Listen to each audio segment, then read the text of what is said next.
بسم اللہ الرحمن الرحیم، السلام علیکم ورحمۃ اللہ۔ آج کا ہمارا ٹاپک ہجرت مدینہ کے بارے میں ہے کہ آپ صلی اللہ علیہ وسلم نے کیوں اتنا خوبصورت، اتنا پیارا شہر، اتنا محبوب شہر مکہ کو چھوڑ کے آپ مدینہ کی جانب ہجرت کر کے گئے۔ کیا آپ صلی اللہ علیہ وسلم نے ہی ہجرت کی ہے یا آپ سے پہلے انبیاء کرام نے بھی ہجرت کی، یا اگر آپ نے ہجرت کی ہے تو کیا صحابہ کرام نے آپ کا ساتھ دیا؟ یہ ہجرت اللہ کے حکم سے ہوئی ہے یا اس کی کیا وجوہات ہیں، کیا اس کے اسباب ہیں؟ اور اگر آپ نے ہجرت کی ہے تو اس کا کیا آپ کو کوئی بینیفٹ بھی ہوا، یا آپ نے اپنے شہر کو چھوڑا اور اس قربانی کا آپ کو کوئی فائدہ نہیں ہوا؟ تو یہ اس کے کیا اسباب و نتائج ہیں، اس کو آج ہم تھوڑا سا ایک نظر دیکھیں گے۔ سب سے پہلے تو یہ کہ جو آپ صلی اللہ علیہ وسلم نے مدینہ کی جانب ہجرت کی ہے وہ 27 ماہ صفر 13 نبوی کو کی، اور بمطابق 12 ستمبر 622 عیسوی کو، ٹھیک ہے۔ تو ہجرت کا جو واقعہ ہے نا، یہ دین حق کی جو تحریک ہے اس کے اندر سب سے تاریخ ساز انقلاب لانے والا واقعہ ہے، ٹھیک ہے۔ اور اس کو نقطہ آغاز بھی سمجھا جاتا ہے کہ جب مکہ میں گنتی کے مسلمان رہ گئے تھے اور مشہور صحابہ کرام صرف حضرت ابوبکر صدیق ہیں، حضرت علی ہیں، یہ باقی رہ گئے، تو قریش مکہ نے آپ صلی اللہ علیہ وسلم کے قتل کا منصوبہ بنایا، نعوذ باللہ۔ اور انہوں نے یہ کہا کہ اگر ان کو اللہ کی جانب سے اجازت مل جاتی ہے ہجرت کی اور یہ چلے جاتے ہیں تو پھر یہ تو جو ہے وہ ہم سے دور ہو جائیں گے، اور یہ وہاں پر اپنی ایک حکمران ہونے کے ناطے اپنی سلطنت بنا لیں گے اور ہمیں نقصان ہوگا۔ ان کو اس چیز کا پتہ تھا کہ پہلے انبیاء کرام بھی ہجرت کرتے تھے، تو اس لیے اس ڈر میں تھے کہ کہیں یہ ہجرت نہ کر جائیں، اس لیے ان کو نعوذ باللہ قتل ہی کر دیا جائے۔ تو اب قتل کے جو سب سے وجوہات تھی نا، وہ کون کون سی تھی؟ سب سے بڑی وجوہات ان میں سے چند ایک میں آپ کو بتا دیتی ہوں۔ ایک تو یہ کہ قریش مکہ کی مخالفت تھی شدید، کہ جب بھی کوئی حج کرنے کے لیے آتا، جب بھی کوئی باہر سے آتا مسلمان ہونے کے لیے، اس کو تکالیف دی جاتی، جب حج کے لیے لوگ آتے تو تب ان کے پیچھے پیچھے جایا جاتا، انہیں کہا جاتا کہ آپ صلی اللہ علیہ وسلم کی بات کو نہ سنا جائے اور آپ کی مخالفت کی جاتی، ٹھیک ہے۔ اور پھر تبلیغ کے اندر بھی رکاوٹیں انہوں نے بہت سی کی، آپ کے سامنے ہی ہے کہ جو حالات گزرے آپ صلی اللہ علیہ وسلم پہ، آپ کو کتنی تکالیف دی گئی، اوجڑی آپ کے اوپر، آپ نماز پڑھے تو اوجڑی آپ کے اوپر ڈال دی گئی، آپ کسی رستے سے گزرتے ہیں تو آپ کے اوپر کوڑا پھینک دیا جاتا ہے، تو یہ تو بہت تکالیف آپ صلی اللہ علیہ وسلم کو پہنچی ہے وہاں پہ۔ آپ صلی اللہ علیہ وسلم کو تو تکالیف پہنچی ہی صحیح، آپ کے جو صحابہ کرام تھے، حضرت بلال، حضرت خباب، حضرت عمار، حضرت صہیب رومی، حضرت زنیرہ، ان کو اتنے بے پناہ مظالم کا شکار ہوئے یہ لوگ، یہ تو چلیں باثر نہیں تھے، لیکن حضرت ابوبکر صدیق، حضرت طلحہ رضی اللہ تعالیٰ عنہ، حضرت مصعب بن عمیر، شہزادوں جیسے لوگ، یعنی جو صاحب اثر افراد تھے، وہ بھی ظلم و ستم کا نشانہ بنے۔ قریش کے ان مظالم کے پیش نظر مسلمانوں نے یہ سوچا کہ ہم کوئی پرامن فضا کی ضرورت انہیں محسوس ہوئی۔ انہوں نے کہا کہ کوئی پرامن فضا ہونی چاہیے جس کے اندر ہم جا کے رہیں، اپنی مرضی سے جو ہے وہ اللہ کا پیغام لوگوں تک پہنچائیں اور آزادی سے اپنے مذہبی فرائض ادا کر سکیں۔ پھر ان کے سامنے ایک ہجرت حبشہ کی مثال بھی تھی کہ مسلمانوں کے سامنے دیکھیں کہ جن مسلمانوں نے آپ صلی اللہ علیہ وسلم کی اجازت سے حبشہ کی جانب ہجرت کی تھی اور وہ وہاں نہایت امن اور سکون کے ساتھ رہ رہے تھے نجاشی بادشاہ کے اس میں انڈر میں، اور دین کی تبلیغ بھی کر رہے تھے، تو ان کے دل میں بھی یہی تھا کہ کوئی ایسا ہی ہم بھی کوئی سٹیپ لیں اور کہیں پہ جا کے آزادی کے ساتھ رہ سکیں۔ اب آپ صلی اللہ علیہ وسلم نے حبشہ کی جانب ہجرت کیوں نہیں کی وہاں پہ؟ حالانکہ پہلے بھی مسلمان تھے، صرف اس وجہ سے کہ حبشہ میں عیسائی علماء کا متعصبانہ کردار اور جو تھا وہ اس قسم کا تھا کہ آپ صلی اللہ علیہ وسلم نے وہاں ہجرت نہ کی اور باقی صحابہ کرام کو بھی روکا۔ ہاں، مدینہ والوں نے جب کھلے دل سے دعوت حق پر لبیک کہا تو سرور عالم صلی اللہ علیہ وسلم کو امید کی ایک نئی جھلک نظر آئی۔ اچھا، اب اس کا نا دو سبب ہیں، ایک تو دیکھیں نفسیاتی سبب ہے اور ایک قدرتی سبب ہے۔ نفسیاتی سبب یہ کہ ایک ابدی حقیقت ہے کہ جتنے بھی پیغمبر اللہ تعالیٰ کی طرف سے دنیا میں مبعوث ہوئے ہیں ان کی اپنے ملک میں کوئی قدر و منزلت نہیں تھی، انہیں ہجرت کرنا پڑی، اور پیغمبر اسلام حضرت محمد صلی اللہ علیہ وسلم کے ساتھ بھی یہی ہوا کہ اہل مکہ جو بعثت سے قبل آپ صلی اللہ علیہ وسلم کو سب سے زیادہ قابل اعتماد، سچا اور دیانتدار سمجھتے، آپ کو امین کہتے، صادق امین کہتے، آپ پر جان چھڑکتے تھے، وہ سب آپ کے دشمن بن گئے۔ اور قدرتی سبب یہ ہے کہ مکہ قدرتی طور پر ایک خشک اور پہاڑی علاقہ ہے جس نے اپنے باشندوں پر کافی گہرے اثرات چھوڑے ہوئے تھے۔ اثر ہوتا ہے نا انسان کے اوپر، موسم کا بھی اثر ہوتا ہے، وہاں کے علاقے کے بھی اثرات ہوتے ہیں۔ اسی لیے یہ قدرتی امر تھا کہ کسی اہم مسئلے یا واقعے پر غور و خوض کرنا یا سنجیدگی سے سوچنا اہل مکہ کے بس کی بات نہیں تھی، کیونکہ وہ اپنے علاقائی آب و ہوا کے زیر اثر زیادہ گرم مزاج تھے اور زیادہ ایموشنل تھے، تندخو تھے۔ ان کے برعکس جو مدینہ والے تھے وہ ایک سرسبز و شاداب اور زرخیز علاقے میں رہتے تھے، اور یہاں کی جو آب و ہوا تھی وہ بھی زیادہ گرم نہ تھی۔ ابھی بھی ہم جائیں تو مکہ میں ہمیں یعنی گرمی محسوس ہو رہی ہوتی ہے، لیکن مدینہ میں جائیں تو وہاں پہ سردی ہوتی ہے، ٹھیک ہے۔ تو اس مناسبت سے وہاں کے لوگ نرم دل، سنجیدہ، غور و فکر کے عادی تھے، اس لیے اسلام کی اشاعت کے لیے ابتدائی زمانے میں مدینہ مکہ سے زیادہ موزوں جگہ تھی، اور وہاں اسلام کے پھیلنے کے زیادہ امکانات تھے۔ پیر اہل مدینہ کی اسلام سے رغبت بھی تھی کہ دعوت حق کا پودا مکہ کی سرزمین سے اگا، لیکن اس کے پھلوں سے دامن بھرنا اہل مکہ کے نصیب میں نہ تھا۔ یہ پھل مدینہ والوں کے حصے میں آئے۔ بیعت عقبہ اولیٰ کے بعد یعنی جب بیعت ہوئی، تمام صحابہ یعنی مدینہ والے آپ صلی اللہ علیہ وسلم کے ہاتھ پہ انہوں نے بیعت کی، تو مصعب بن عمیر جو صحابی ہیں، جو نبی کریم صلی اللہ علیہ وسلم کی مشابہت بھی رکھتے ہیں، حضرت مصعب بن عمیر کو مدینہ منورہ میں حوصلہ افزا کامیابی ملی۔ یعنی جیسے ہی آپ صلی اللہ علیہ وسلم نے حضرت مصعب بن عمیر کو مدینہ میں بھیجا تو انصار کے جو دو قبیلے تھے، اوس اور خزرج، وہ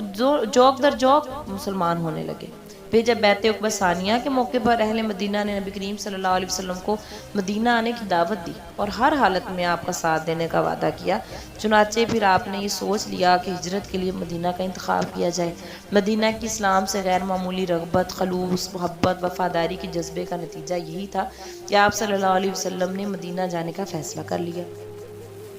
اب اللہ تعالیٰ کی طرف سے اجازت ضروری تھی۔ مسلمانوں کو مدینہ کی طرف سے ہجرت کا حکم دیا جا چکا تھا اور اکثر صحابہ وہاں پہنچ چکے تھے، مگر آپ صلی اللہ علیہ وسلم کی ذات قریش مکہ کی مخالفت کا حقیقی مرکز اور ہدف تھا۔ تو ابھی تک مکہ میں موجود ہی تھے، کیونکہ آپ صلی اللہ علیہ وسلم نے اپنے رفقا کو مدینہ بھیجنے کے باوجود بھی اپنے مقام میں دعوت کو نہیں چھوڑا تھا۔ یعنی آپ انتظار کر رہے تھے کہ اللہ تعالیٰ کی طرف سے حکم آئے گا تب میں مدینہ کی جانب ہجرت کروں گا۔ تو آپ کے جو خاص دوست، خاص رفیق حضرت ابوبکر صدیق، حضرت علی، آپ صلی اللہ علیہ وسلم کی رفاقت میں مکہ میں موجود تھے۔ تو ایک دن آپ صلی اللہ علیہ وسلم دوپہر کو اپنے محبوب ترین رفیق حضرت ابوبکر صدیق کے گھر تشریف لے گئے، جہاں پر جا کے نا آپ نے رازدارانہ طریقے سے اطلاع دی کہ ہجرت کی اجازت مل گئی ہے۔ تو حضرت ابوبکر صدیق بڑے خوش ہوئے اور انہوں نے کہا کہ میں بھی آپ کے ساتھ جانا چاہتا ہوں، تو آپ نے ان کی بھی معیت کو قبول فرمایا۔ اس سعادت کے حصول پر فرط مسرت سے حضرت ابوبکر کی آنکھوں سے آنسو نکل آئے۔ اچھا، اب جب ایسے مسلمان جنہیں قریش نے روکا یا ابتلا میں ڈال رکھا تھا، وہ آہستہ آہستہ سارے مسلمان مکہ سے نکل گئے، اور آپ صلی اللہ علیہ وسلم کے علاوہ بڑے بڑے صحابہ جو تھے وہ وہاں پر تھے کہ انہوں نے نا یہ سوچا کہ ہم آپ صلی اللہ علیہ وسلم کو کیوں نہ قتل ہی کر دیں۔ دارالندوہ میں بیٹھے اور تمام لوگوں نے یہ مشورہ کیا، اور مشورے میں یہ ڈیسائیڈ کیا کہ ہم اس طرح سے کرتے ہیں کہ اگر ایک آدمی قتل کرے گا تو اس کو تو پھر بدلہ دینا پڑے گا نا، تو ہم ایک آدمی قتل نہیں کرے گا، بلکہ ہم اس طرح سے کرتے ہیں کہ یعنی ابو جہل نے یہ تجویز دی کہ قریش کے ہر خاندان سے ایک عالی نسب نوجوان منتخب ہو، اور یہ سب مل کر آپ صلی اللہ علیہ وسلم پر ایک بارگی حملہ آور ہو کر آپ صلی اللہ علیہ وسلم کو نعوذ باللہ ختم کر دے۔ اس طرح قتل کی ذمہ داری سارے قبائل پر ہوگی، اور بنو ہاشم اکیلے سارے قبائل سے انتقام نہیں لے سکیں گے، اور وہ خون بہا پر راضی ہو جائیں گے۔ یہ چیز جو تھی انہوں نے یہ سوچی، اور حضرت جبرائیل نے آپ صلی اللہ علیہ وسلم کو اس چیز کے بارے میں بتا دیا کہ یہ سازشیں آپ کے خلاف ہو رہی ہیں۔ اچھا، جب آپ نے اب ہجرت کیا نا تو 100 رئیس زادوں کا لشکر ابو جہل کے زیر کمان عشاء کے وقت آپ صلی اللہ علیہ وسلم کے دروازے پر پہنچا، اور انہوں نے اندر گھس کر حملہ کرنا چاہا، لیکن خواتین کے احترام کے باعث وہ لوگ باہر کھڑے رہے۔ تو آپ صلی اللہ علیہ وسلم نے جب انہیں دیکھا تو اپنے پیارے چچا زاد بھائی حضرت علی سے فرمایا کہ تم میری یہ سبز چادر اوڑھ کر میرے بستر پر اطمینان سے سو جاؤ، کوئی شخص بھی تمہیں نقصان نہیں پہنچا سکے گا، اور یہ لوگوں کی امانتیں ہیں ان کو لوٹا دینا۔ حضرت علی تو پھر ان تلواروں کے سائے نہایت بے فکری سے مزے کی نیند سو رہے تھے، کیونکہ آپ صلی اللہ علیہ وسلم نے جو کہہ دیا کہ تم صبح ان لوگوں کو امانتیں دے دینا، تو آپ کو بے فکری تھی. آپ کہتے ہیں کہ مجھے یہ کنفرم تھا کہ آج کی رات مجھے موت نہیں آئے گی، کیونکہ میں نے آپ صلی اللہ علیہ وسلم کی امانتیں لوگوں تک پہنچانی ہیں. اچھا، پھر آپ صلی اللہ علیہ وسلم نے دیکھا کہ باہر تو انہوں نے محاصرہ کیا ہوا تھا کفار نے. اب مشرکین کے سر پر آپ نے خاک پھینکی اور سورۃ یاسین پڑھتے ہوئے روانہ ہو گئے. سورۃ یاسین کی آیت نمبر 9 ہے، جو آپ بار بار پڑھتے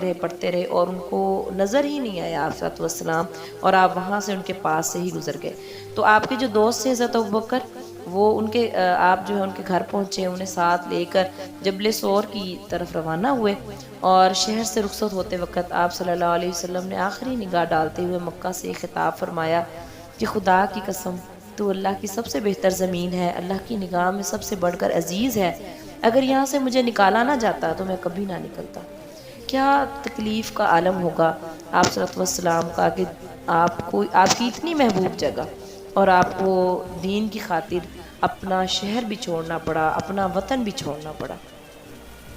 اچھا، اب یہ جو جبل سور ہے پہاڑ، یہ مکہ سے جبل سور جو ہے یہ مکہ سے تقریباً 5 میل دور جنوب مغرب میں واقع ہے. اور اس ویران پہاڑی میں ایک تنگ غار ہے جو غار سور کے نام سے مشہور ہے، اور یہ غار آج بھی موجود ہے اور لوگ وہاں پہ جاتے ہیں. ٹھیک ہے،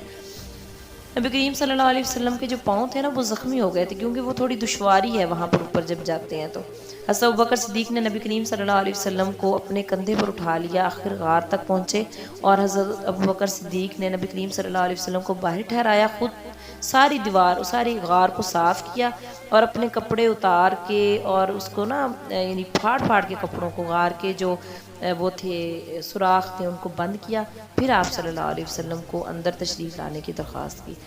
اور حضرت علی جو تھے وہ صبح ہوتے ہی حسب معمول انہوں نے تمام لوگوں کو ان کی امانتیں دیں، اور اس کے بعد وہ بھی وہاں سے نکلنے لگے. اب قریش جو تھے نا، انہوں نے آپ صلی اللہ علیہ وسلم کی جستجو شروع کی. ابو بکر کے گھر گئے، اسما بنت ابی بکر باہر نکلی. ابو جہل نے پوچھا، لڑکی تیرا باپ کدھر ہے؟ وہ بولی، مجھے تو معلوم نہیں. بد زبان اور بد دماغ ابو جہل، اس نے کیا کیا، اتنی زور سے حضرت اسما بنت ابی بکر کو تمانچہ مارا کہ آپ کے کان کی ایک بالی ٹوٹ کر نیچے گر گئی. قریش نے اعلان کیا کہ جو شخص نبی کریم صلی اللہ علیہ وسلم کو گرفتار کر کے لے آئے یا قتل کر دے، اسے 100 اونٹ بطور انعام دیے جائیں گے. اب ڈھونڈنے والوں کا جو ایک گروہ تھا وہ غار تک پہنچ گیا. تو حضرت ابوبکر صدیق تھوڑے پریشان ہوئے، اور لیکن آپ صلی اللہ علیہ وسلم نے انہیں فوراً اعتماد دیا. آپ نے فرمایا کہ لا تحزن ان اللہ معنا، کہ پریشان نہ ہو، اللہ ہمارے ساتھ ہے. مشرکین کو شک تک نہیں ہوا اور وہ کہ یہاں پہ کوئی اندر ہے. اب وہاں پر 3 روز تک غار میں آپ رہے اور حضرت ابوبکر کے ساتھ. اس دوران حضرت اسما بنت ابی بکر کھانا پہنچاتی، عبداللہ بن ابی بکر قریش کے دن بھر کی خبریں اکٹھی کر کے رات کو آ کر بتاتے اور صبح ہوتے ہی واپس چلے جاتے. اور حضرت ابوبکر کے ذات کردہ غلام عامر بن فہیرہ یہ بکریاں چراتے، انہیں وہاں لے آتے اور آپ صلی اللہ علیہ وسلم دودھ بقدر ضرورت لے لیتے. اور پھر وہ ریوڑ کو لانے کا مقصد یہ بھی ہوتا تھا کہ حضرت اسما جاتی تھیں، اور حضرت عبداللہ بن ابو بکر جب نبی کریم صلی اللہ علیہ وسلم کے پاس جاتے تھے تو ان کے جو پاؤں کے نشانات ہوتے تھے ان کو مٹانے کے لیے بھی وہاں سے ریوڑ کو گزارا جاتا تھا تاکہ وہ مٹ جائے. اور جو چوتھی رات تھی، اب حضرت ابوبکر کے گھر سے 2 اونٹنیاں آئیں جو سفر ہجرت کے لیے تیار کر کے رکھی ہوئی تھی. ایک پر آپ صلی اللہ علیہ وسلم اور حضرت ابوبکر، اور دوسری پر جو تھے وہ آپ کے جو غلام تھے عامر بن فہیرہ، اور جو ایک رستہ بتانے کے لیے انہوں نے ایک نوکر اجرت پہ رکھا تھا آپ صلی اللہ علیہ وسلم نے، عبداللہ بن اریکت. یہ سوار ہوئے اور آپ یکم ربیع الاول بروز شنبہ 16 ستمبر 622 عیسوی کو ساحلی راستے سے مدینہ کی جانب روانہ ہوئے. یہ ایسا راستہ تھا جہاں پہ عام طور پہ لوگ نہیں جایا کرتے تھے. اب مکہ کے بہت سے لوگ انعام کے تمے میں وہاں سے نکلے. سراقہ بن جاشم کو خبر لگ گئی کہ وہ بھی انعام کی لالچ میں نکلا اور اپنا جی نیزہ لہراتے ہوئے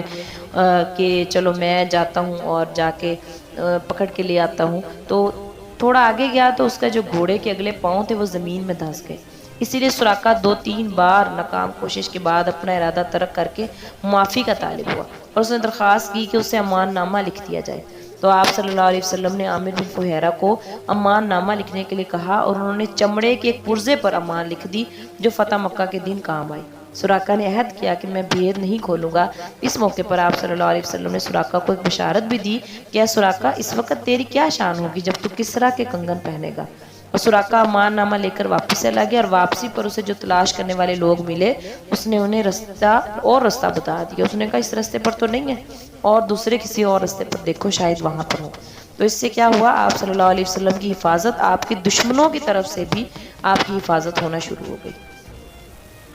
اب نبی کریم صلی اللہ علیہ وسلم اس کے بعد قباء پہنچے۔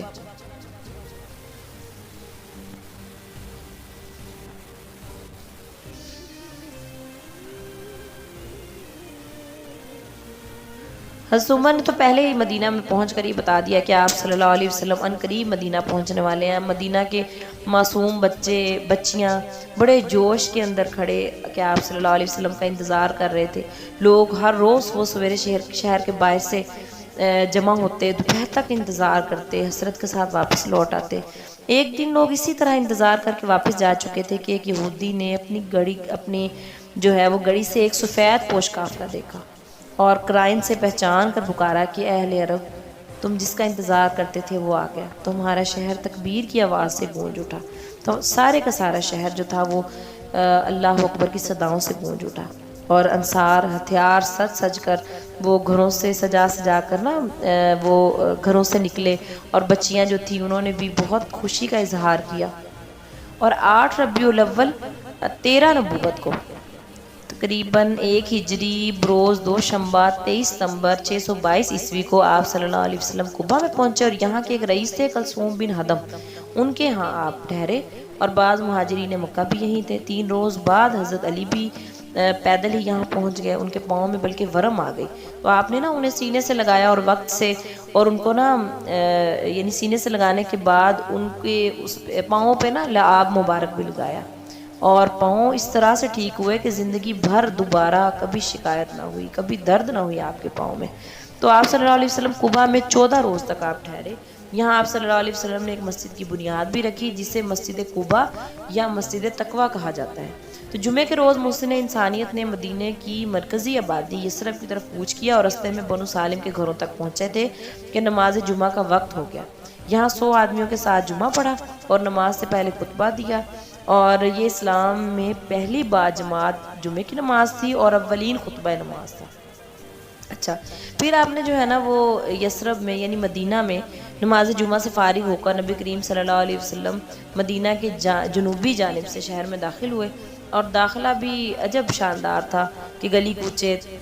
تمہید تقدیس کے کلمات سے گونج رہے تھے۔ مرد عورت بچے بوڑھے نور خدا دیکھنے کے لیے سراپے چشم بن کے کھڑے تھے۔ ہر شخص کے زبانوں پہ یہی تھا طلع البدر علینا وجب الشکر علینا، کہ ہم پر 14ویں کا چاند طلوع ہوا ہے۔ جب تک اللہ کا نام لیا جائے، اے ہم میں رسول ہو کر آنے والے آپ صلی اللہ علیہ وسلم اطاعت یافتہ عمر کے ساتھ آئے۔ تو یہ بچیوں نے وہ بنو نجار کی بچیاں لڑکیاں جو تھیں، انہوں نے محمد صلی اللہ علیہ وسلم کے بارے میں یہ اشعار پڑھے، اور یہ آپ کا ننیال بھی تھا، بنو نجار کا خاندان جو تھا۔ مدینہ کا ہر شخص رسول اللہ صلی اللہ علیہ وسلم کی میزبانی کا شرف حاصل کرنے کی تمنا رکھتا تھا، لیکن آپ کسی کی دل آزاری نہیں کرنا چاہتے تھے، اس لیے آپ نے اپنی اونٹنی کی مہار چھوڑ دی اور فرمایا کہ جہاں پر بھی تو ٹھہرے گی میں وہیں قیام کروں گا۔ بالآخر یہ شرف بنو نجار کے ایک رئیس حضرت ابو ایوب خالد بن زہد انصاری کے حصے میں آیا، تو آپ صلی اللہ علیہ وسلم ان کے ہاں تقریباً 9 ماہ رہے، اور بعد میں جب مسجد نبوی تعمیر ہوئی تو اس سے متصل آپ کا مکان تیار ہوا، آپ پھر وہاں منتقل ہوئے۔ آپ کے ساتھ حضرت سودا تھی، حضرت فاطمہ، حضرت ام کلثوم کو بھی آپ نے بلوا لیا، حضرت ابوبکر کے اہل و عیال بھی آ گئے، جن میں ان کی زوجہ ام رومان، صاحبزادیاں حضرت عائشہ، حضرت اسما بھی تھیں۔ ٹھیک ہے، تو یہ سارے اسباب تھے، اور اس طرح سے آپ نے ہجرت کی ہے۔ ہجرت مدینہ کے جو نتائج ہیں ان میں خود ہی یعنی ایک جو ہجرت سے جو نتائج اور اثرات برآمد ہوئے ہیں، ان میں سے ہر نتیجہ بجائے خود ایک فتح عظیم تھا، اور اس کا ان مسلمانوں نے اتنی زیادہ قربانی دی۔ تو حضرت عمر بھی ایک اس کا سبب اس کا یہ بھی بتاتے ہیں، یعنی حضرت عمر نے جو ہجرت کو اسلامی سن کا سر آغاز بنانے کا ایک سبب یہ بھی بتایا تھا کہ ہجرت نے حق و باطل کی تفریق کر دی تھی۔ ہجرت سے قبل مسلمان دشمنوں کے نرغے میں چاروں طرف سے گھرے ہوئے تھے اور انہیں طرح طرح کی تکلیفیں ملتی تھیں۔ آپ یہ دیکھیں کہ مسلمان جو تھے وہاں پہ 2 رکعت نماز پڑھتے تھے مکہ میں، لیکن مدینہ میں گویا کہ وہ اپنے وطن پہنچ گئے تھے اور یہاں وہ وطن والی پوری نماز 4 رکھتے پڑھتے تھے۔ انہیں عبادت کی آزادی میسر تھی، مسجدیں تعمیر ہو رہی تھیں، فضائیں اذان کی صداؤں سے گونج رہی تھیں اور ایک اسلامی معاشرے کا قیام ہوا، ٹھیک ہے۔ جتنے بھی یعنی نماز با جماعت ہوتی، اذان ہوتی اور یہ جوا اور شراب بازی، تمام جتنے بھی تمدنی مسائل تھے جن کا تعلق مسلمانوں کی اجتماعی زندگی سے ہے، ہجرت کے بعد رائج کیے گئے اور مسلمان چند مظلوم اور منتشر فدائیان اسلام کے بجائے ایک منظم سوسائٹی بن گئے اور ان ساری چیزوں سے محفوظ ہو گئے اور اسلامی ریاست کا قیام ہوا، ٹھیک ہے۔ مدینہ میں جب آپ آئے اور اسلام کی جو اشاعت تھی اس کو فروغ ملا، اسلام کی نئی راہیں کھلی، آپ کے ساتھ مدینہ میں اسلام جو تھا بڑی تیزی سے پھیلا کہ 10 سال کے اندر سارا عرب آفتاب رسالت کی روشنی سے منور ہو گیا۔ اب مسلمانوں کا جو معاشی استحکام تھا وہ کس طرح سے تھا کہ حضرت ابوبکر، حضرت عثمان، حضرت عبدالرحمن بن عوف جلیل القدر صحابہ ہیں جو ہجرت کے وقت اپنے تمام مال و متاع کھو بیٹھے تھے، جلد ہی اپنے سابقہ تجارتی تجربے کی بنا پر اثر نو تجارت شروع کی اور معاشی طور پر خوشحال ہو گئے۔ پھر ہجرت کی تاریخی اہمیت بھی بہت زیادہ ہے کہ آپ صلی اللہ علیہ وسلم نے اپنی جائے پیدائش مکہ معظمہ کو ہمیشہ کے لیے خیر بات کہا اور اپنی بقیہ زندگی مدینہ میں ہی گزاری۔ وصال کے بعد آپ وہیں مدفون ہوئے۔ اس سے اسلامی دنیا کا مرکز یثرب کا شہر بنا جو مدینہ النبی کے نام سے مشہور ہوا۔ ہجرت سے قبل مسلمان مکہ میں تکلیف جو برداشت کرتے تھے، لیکن وہی تکالیف جو انہوں نے مکہ میں برداشت کی تھی وہی ختم ہو کے ہجرت کرنے سے انہیں وہ امن ملا اور خلوص و محبت کی ایک نئی زندگی انہیں بخشی اللہ تعالیٰ نے۔ حضرت عمر نے نبی کریم صلی اللہ علیہ وسلم کی پیدائش کو یا بعثت نبی کے بجائے سن ہجرت ہی رکھا کہ ہجرت کو ہی یعنی وہ دی اہمیت دی، اس لیے اس کی تاریخی اہمیت بھی بہت زیادہ ہے اور مورخین بھی اس بات پر متفق ہیں کہ ہجرت مدینہ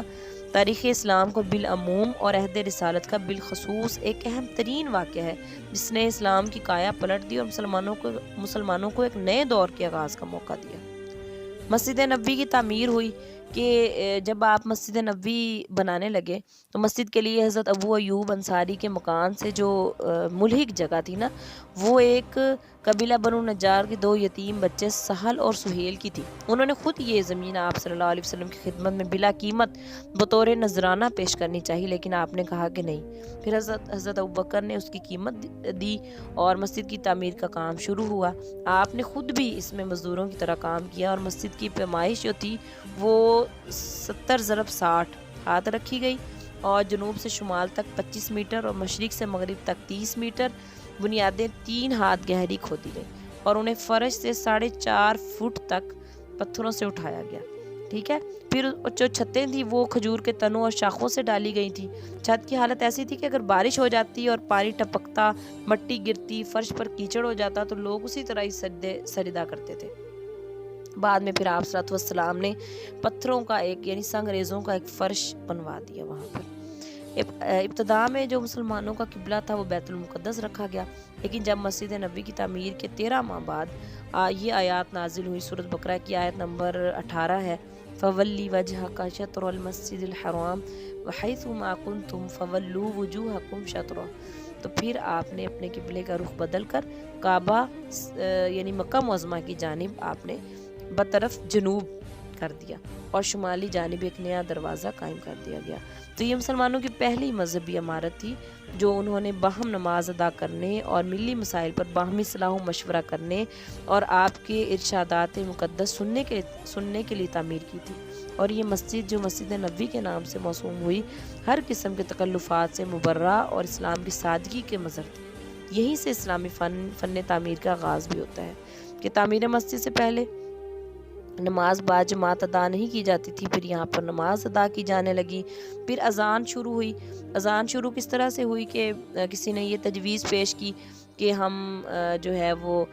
سنکھ بگل بجایا کریں گے کسی نے کہا کہ ہم ناقوس گھنٹی بجایا کریں گے نصارہ کے طریقے کے مطابق، لیکن آپ کو کوئی بھی مشورہ پسند نہ آیا۔ دوسرے دن پھر حضرت عبداللہ بن زید انصاری اور حضرت عمر فاروق نے یکے بعد دیگرے نبی کریم صلی اللہ علیہ وسلم سے عرض کی کہ انہوں نے خواب میں ان الفاظ کو سنا ہے، یہ وہی الفاظ تھے جو آج کل اذان میں کہے جاتے ہیں۔ چنانچہ حضرت عمر نے اذان کی تجویز پیش کی اور آپ صلی اللہ علیہ وسلم نے قبول فرمایا اور حضرت بلال کو مؤذن مامور فرمایا گیا۔ پھر مواخات، سب سے اہم جو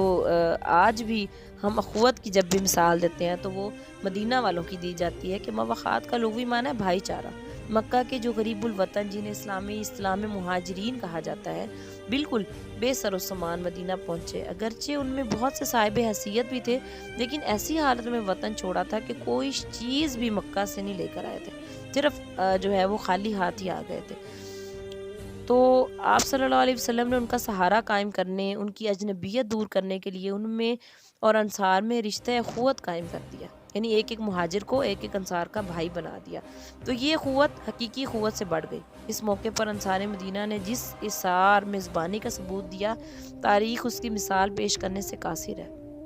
انہوں نے اپنے مہاجر بھائیوں کی حیثیت محض مہمان کی نہیں رہنے دی تھی، بلکہ ان کو اپنی تمام منقولہ اور غیر منقولہ جائیداد میں برابر کا شریک بنایا تھا۔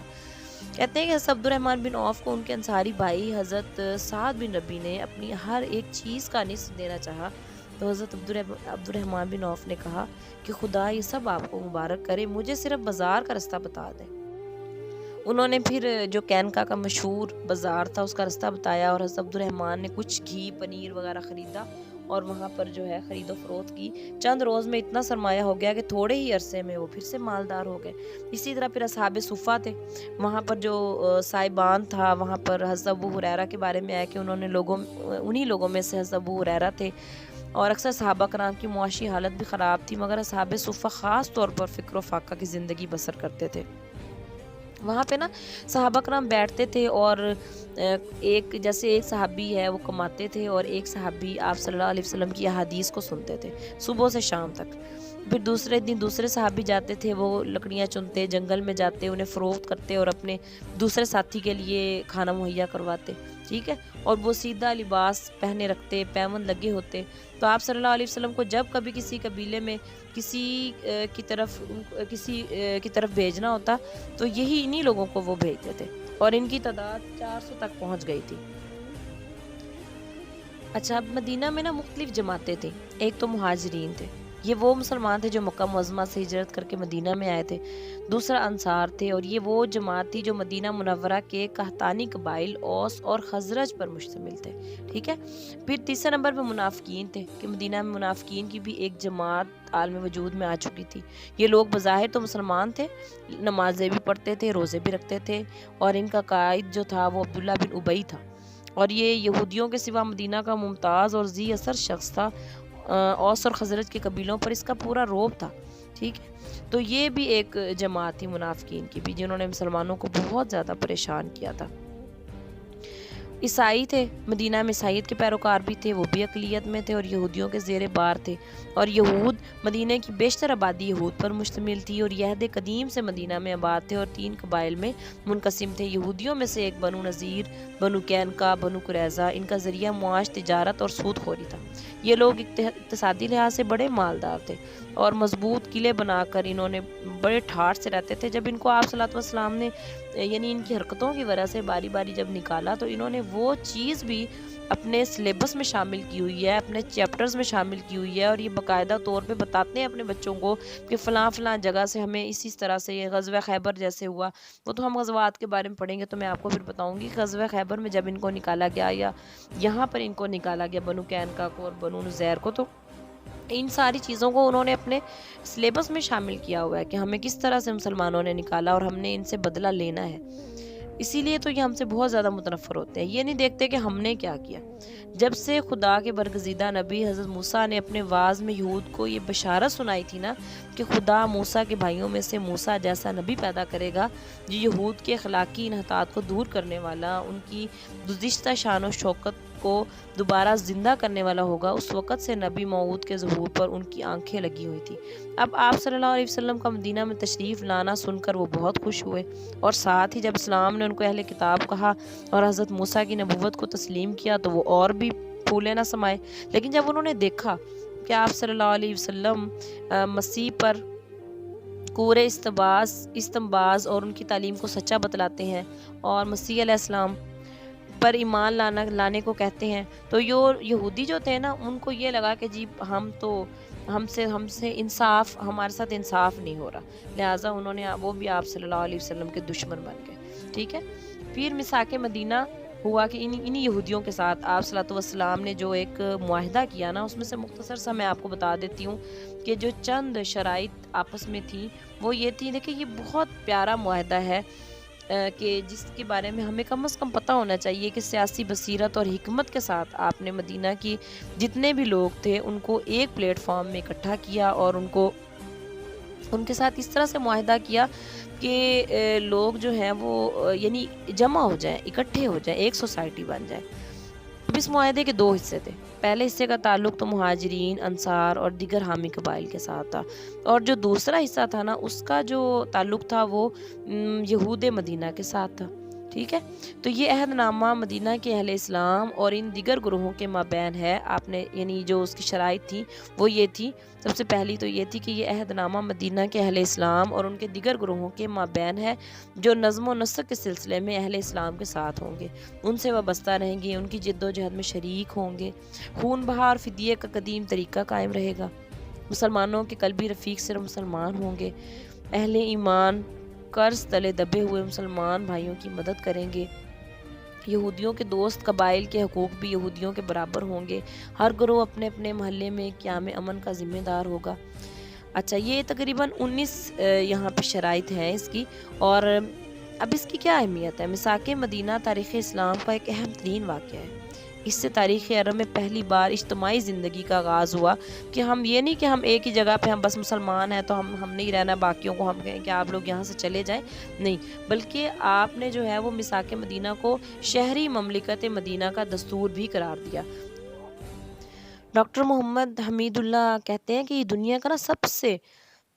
سے پہلا تحریری دستور مملکت ہے اور اس کا ایک ایک لفظ اور آکے تاریخ میں محفوظ بھی ہے۔ میثاق مدینہ پر یہود کی تائید و حمایت حاصل کرنا آپ صلی اللہ علیہ وسلم کی ایک بہت بڑی سیاسی کامیابی تھی، اور میثاق مدینہ میں مدینہ کو ایک حرم قرار دے کر آپ صلی اللہ علیہ وسلم نے نہ صرف حرم مدینہ کی حدود مقرر کر دی بلکہ یہاں فتنہ اور فساد کا مکمل طور پر قلع کما بھی کر دیا۔ تو اس سے کیا ہوا کہ جہاں باہمی لڑائیاں، جانوروں کا شکار، ناشائستہ بات کا کرنا ممنوع قرار پایا، وہاں حرم مدینہ کا تقدس بھی قائم ہو گیا۔ میثاق مدینہ پر مدینہ کی تمام آباد اقوام کے دستخط ہو گئے، تو آپ صلی اللہ علیہ وسلم نے یہ چاہا کہ مدینہ کے جو ارد گرد کے قبیلے ہیں ان کو بھی اس معاہدے میں شامل کر لیا جائے، جو خانہ جنگی قبائل کے درمیان ہمیشہ جاری رہتی ہے۔ خلق خدا کے خون سے خدا کی زمین جو ہے وہ ہر وقت رنگین رہتی ہے، اس کو روک دیا جائے۔ قریش مکہ ان قبائل کو جن سے معاہدہ ہو جائے گا مسلمانوں کے خلاف بھڑکاتے تھے، وہ یہ نہ کر سکے، تو اس مبارک اور صلح جو ارادے کے پیش نظر آپ صلی اللہ علیہ وسلم نے ہجرت کے پہلے سال ہی ودان تک جو مکہ اور مدینہ کے درمیان ہے سفر فرمایا، اور آپ نے جو ہے اس معاہدے میں سب کو شریک کیا، اور اس طرح سے کیا ہوا کہ مملکت مدینہ کو دفاعی لحاظ سے بالواسطہ طور پر بہت تقویت حاصل ہوئی، مسلمان بھی محفوظ ہو گئے، یہود و نصارہ بھی محفوظ ہو گئے، اور ایک مضبوط بن گئے، جس سے یہ ہوا کہ کوئی لوگ نقصان نہیں پہنچا سکتے۔ وہ تو پھر بعد میں قریش مکہ نے یہودیوں کو بھی ورگلانا شروع کر دیا، خراب کرنا شروع کر دیا، کچھ منافقین شامل ہو گئے، جس کی وجہ سے پھر انہوں نے اپنے آپ کو خود نقصان پہنچایا اپنے کرنے کی وجہ سے، لیکن آپ صلی اللہ علیہ وسلم کی طرف سے انہیں کوئی نقصان نہیں پہنچا، بلکہ آپ نے تو ان کی حفاظت کا ذمہ ایسے ہی لیا تھا جیسا کہ ایک مسلمان کے خون بہانے کی ایک مسلمان کی حفاظت کا ذمہ آپ لیتے ہیں۔ ٹھیک ہے، کوئی بھی کسی بھی قسم کا یعنی ان کو نقصان پہنچانے سے آپ نے منع فرمایا تھا۔ اچھا، یہ تو آپ لوگوں کو ایک یعنی فضائل اور وہ چیزیں تو نہیں بتائیں، بس آپ کے جو سبجیکٹ سے ریلیٹڈ آپ لوگوں کو میں نے ہجرت مدینہ کے بارے میں مختصر سا بتایا ہے۔ اگر کوئی چیز سمجھ میں نہ آئے تو آپ پوچھ لیں میرے سے، ٹھیک ہے، کومنٹس میں بھی پوچھ سکتے ہیں، ویسے بھی پوچھ سکتے ہیں آپ، اور باقی اللہ تعالیٰ ہم سب کو جو ہے وہ اللہ تعالیٰ ہم سب کا حامی و ناصر ہو۔ اللہ